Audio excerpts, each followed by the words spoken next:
Hello दोस्तों, हमारे channel में आपका स्वागत है। आज हम आपके लिए रहे चौथ माता की व्रत कथा और इसके साथ सुने जाने वाले गणेश भगवान की कथा।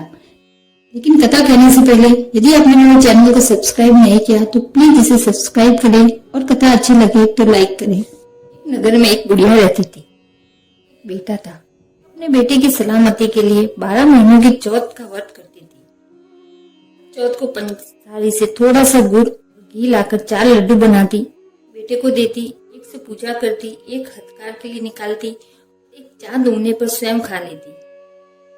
उसका बेटा अपनी ताई से मिलने गया। ताई ने बैसाख की चौथ का व्रत रखा था।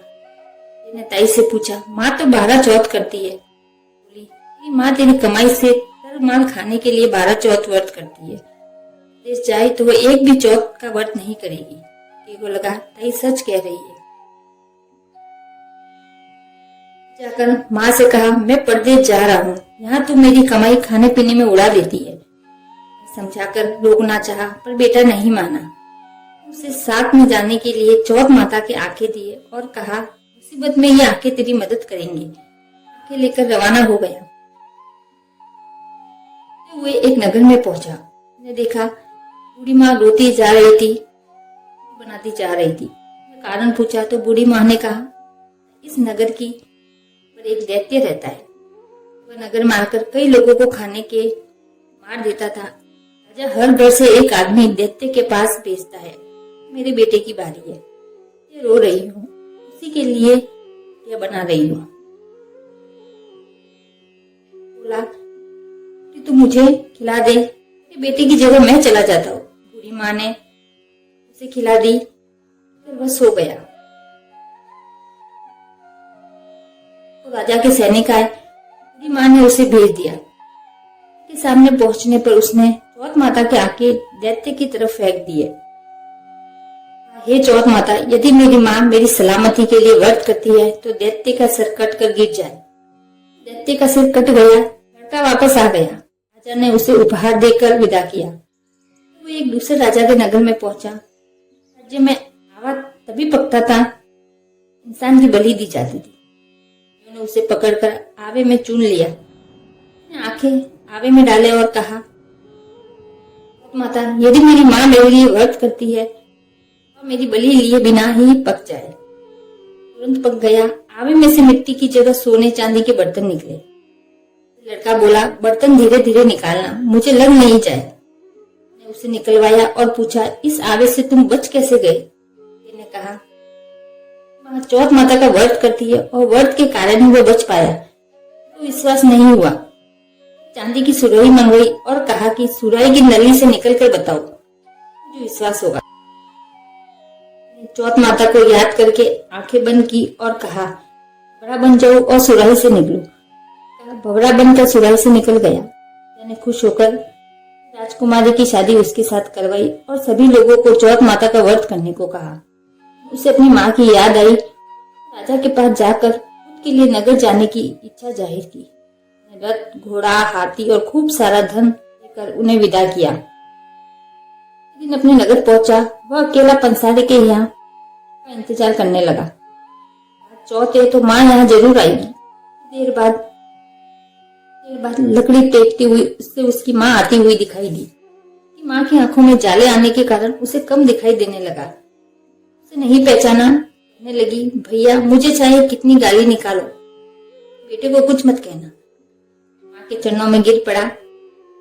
माँ, मैं तेरा ही बेटा हूँ, मुझे माफ कर दो। उसे गले लगा लिया। घर के लोगों ने विश्वास नहीं किया कि वह उसी का बेटा है। बूढ़ी माँ ने चौथ माता को याद करके कहा, चौथ माता, यदि मैं अपने बेटे के लिए व्रत करती हूँ तो मेरे स्तन में दूध भर जाए, उसकी धार मेरे बेटे के मुंह में गिरे। स्तन से दूध की धार निकलकर बेटे के मुंह में गिरने लगी। लोग चौथ माता की जय जयकार करने लगे। उनके सभी लोग चौथ माता का व्रत करने लगे। चौथ माता बूढ़ी माँ उसके बेटे की सहायता की, वैसे ही अपना व्रत करने वाले सबकी सहायता करना। एक बुढ़िया थी, वो बहुत ही गरीब और आंखों से अंधी थी। उसके एक बेटा और बहू थे। वह बुढ़िया सदैव गणेश जी की पूजा करती। एक दिन गणेश जी उससे प्रसन्न हो गए, उसके सामने प्रकट हुए और उस बुढ़िया से बोले, बुढ़िया माँ, तुझे जो चाहे सो मांग ले।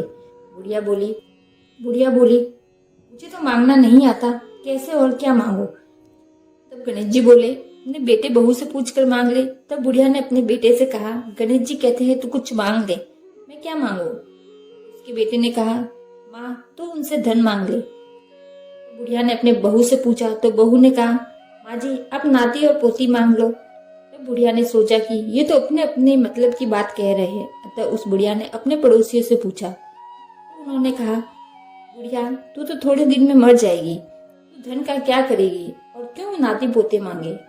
तू तो अपनी आंखों की रोशनी मांग ले, जिससे तेरी बची हुई जिंदगी आराम से कट जाए।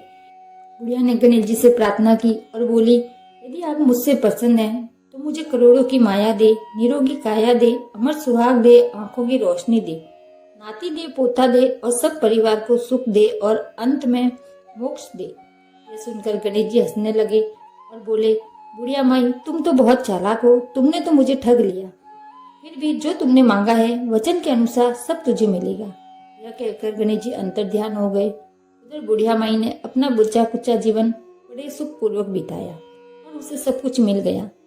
हे गणेश जी महाराज, जैसा आपने उस बुढ़िया को सब कुछ दिया वैसा ही आपकी पूजा और व्रत करने वाले सबको देना।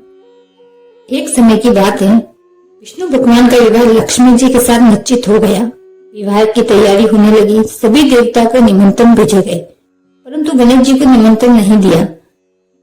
अब भगवान विष्णु की बारात जाने का समय आ गया। सभी देवता अपनी पत्नियों के साथ विवाह समारोह में उपस्थित हुए। उन सबने देखा कि गणेश जी कहीं दिखाई नहीं दे रहे। तब वे आपस में चर्चा करने लगे कि क्या गणेश जी को न्योता नहीं दिया गया या स्वयं गणेश जी नहीं आए। सभी को इस बात पर आश्चर्य होने लगा। तभी सबने विचार किया, क्यों न चलकर भगवान विष्णु से ही पूछ लिया जाए। विष्णु भगवान से पूछने पर उन्होंने कहा कि हमने गणेश जी के पिता भोलेनाथ महादेव को न्योता भेजा है। यदि गणेश जी अपने पिता के साथ आना चाहते हैं तो आ सकते हैं, अलग से न्योता देने की कोई आवश्यकता नहीं थी। दूसरी बात, उन्हें भोजन में 1.25 मन मूंग, 1.25 मन चावल, 1.25 मन घी और 1.25 मन लड्डू चाहिए।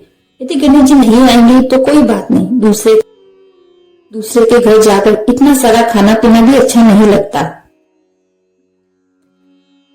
ऐसी बातचीत चल ही रही थी कि किसी एक ने सुझाव दिया, यदि गणेश जी आ भी जाए तो उनको द्वारपाल बनाकर बैठा देना, वो घर की रखवाली करेंगे। आप तो चूल्हे पर बैठकर धीरे धीरे चलोगे तो बारात से बहुत पीछे रह जाओगे। यह सुझाव भी सबको पसंद आ गया तो भगवान विष्णु ने अपनी सहमति दे दी।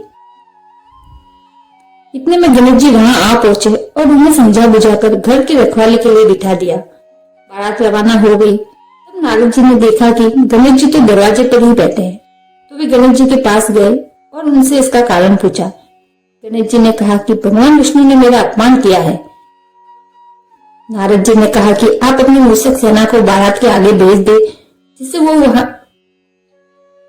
वो सारा रास्ता खोद देगी, जिससे सारी जमीन पोली हो जाएगी और उनके वाहन धरती में दब जाएंगे। तब आपको उनको सम्मान पूर्वक बुलाना ही पड़ेगा। तो गणेश जी ने अपनी मूषक सेना जल्दी से बारात के आगे भेज दी और सेना ने जमीन पोली कर दी। जब बारात वहां से निकली तो रथों के पहिए धरती में धंस गए। लाख कोशिश करने पर भी वो पहिए नहीं निकले। सभी ने अपने अपने उपाय किए, परंतु पहिए तो नहीं निकले, बल्कि जगह जगह से टूट गए। किसी के समझ में नहीं आ रहा था कि अब क्या किया जाए। तब नारद जी ने कहा, आप लोगों ने गणेश जी का अपमान करके अच्छा नहीं किया। यदि उन्हें मना कर लाया जाए तो आपका कार्य सिद्ध हो सकता है और यह संकट टल सकता है। शंकर भगवान ने अपने दूध नंदी को भेजा। वे गणेश जी को लेके आए। गणेश जी का आदर सम्मान के साथ पूजन किया गया। तब कहीं रथ के पहिए बाहर निकले, लेकिन रथ के पहिए निकल तो गए, लेकिन वो जगह जगह से टूट गए। तभी पास के खेत में एक हाथी काम कर रहा था। उसे बुलाया गया। हाथी अपना कार्य करने से पहले हमेशा गणेश जी को याद करता और श्री गणेशाय नमः ऐसा कहकर अपना कार्य शुरू करता। देखते देखते हाथी ने सभी पहियों को ठीक कर दिया। तब हाथी ने कहा, हे देवताओं, आपने सर्वप्रथम गणेश जी को नहीं मनाया और नहीं उनकी पूजा की, इसलिए तो आपके साथ ये संकट आया है। हम तो मूर्ख अज्ञानी मनुष्य है, फिर भी पहले गणेश जी को पूजते हैं, उनका ध्यान करते, तब जाके कोई कार्य शुरू करते। आप लोग तो देवता बने, फिर भी आप गणेश जी को कैसे भूल गए। अब आप लोग भगवान जी गणेश जी की जय बोलकर ही आगे बढ़े तो आपके सब काम बिना विघ्न के पूरे हो जाएंगे और कोई भी संकट नहीं आएगा। ऐसे कहते हुए बारात वहां से चल दी और भगवान विष्णु और लक्ष्मी जी का विवाह संपन्न हो गया। सभी सकुशल अपने घर लौट आए। यदि किसी भी कार्य को करने से पहले गणेश भगवान को याद किया जाए तो कोई भी कार्य बिना विघ्न के सिद्ध हो जाता है।